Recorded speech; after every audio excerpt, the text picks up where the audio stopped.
Well, let's get you more on those talks and indeed what this plastic treaty talk will actually entail. I'm joined by Gianni Valenti. He's founder and president of the NGO Gaia First. Thanks for joining us today, Gianni.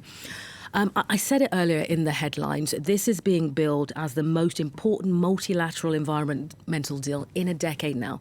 Your thoughts on that? Are we bolstering this too much, or do you think a lot could come out of this? Well, I have very positive expectations from it because we are raising up awareness and things are actually moving. We have seen the treaty for the protection of the high waters, so international waters, which means there's a lot more pressure on the supporting and the protection of the environment as a whole. And we're talking about plastic pollution. We're talking about a major problem that we're facing that has effects both on economic, on social, political, and health, of course. So we're right to be billing this as a major event, out of which something quite important could come. You say, though, Gianni, that limiting plastic production isn't the only solution in this. Walk us through what you think some of the alternative solutions are. No, of course, this has to be a multiple approach. So you cannot just limit it to one side. Of course, production is very important, so we have to redefine what plastic is, the chemical structure, the way it can be used and reused. So we have to redefine this. We have to define the quantities that it can be produced. We have to define also the way it can be, as waste, be treated.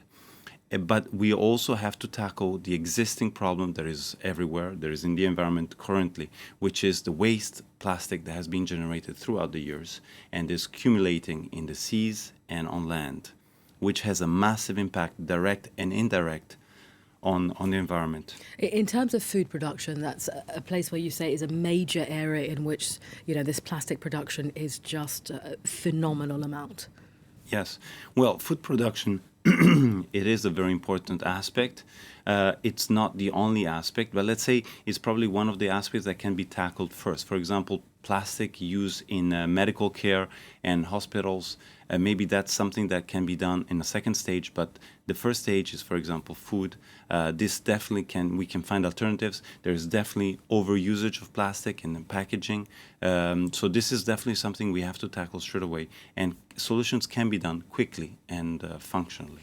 I spoke to you earlier, you said, we found a COVID vaccine in a year. Why are things taking so long when it comes to plastic production? There are obstacles in the way of putting certain measures in place. Walk us through some of those.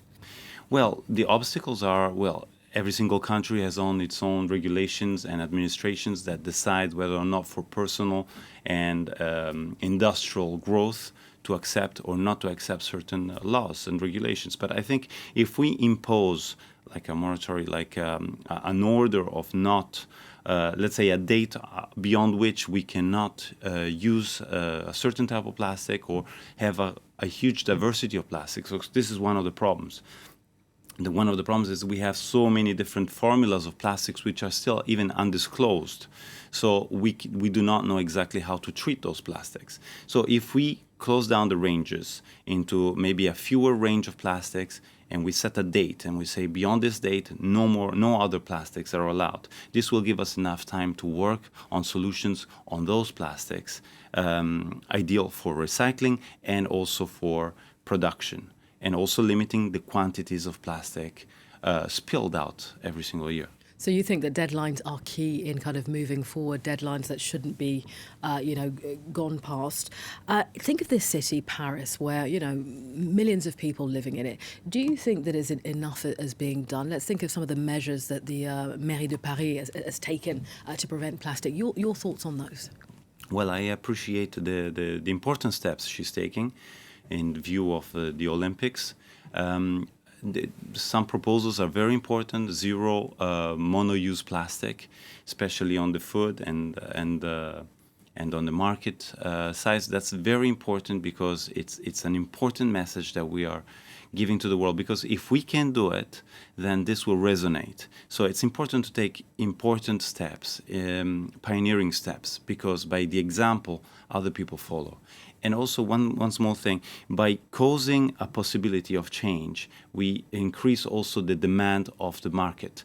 And if we increase the demand of the market, we just need 20% of consumers choosing not to buy plastic or choosing alternatives, that we've changed, we force markets to adapt and align. So actually the consumer have the power to change the situation. The consumer has the power. On that note, Gianni Valenti, you are the founder and the president of the NGO Gaia First. Thanks for sharing your views with us today. Thanks so much.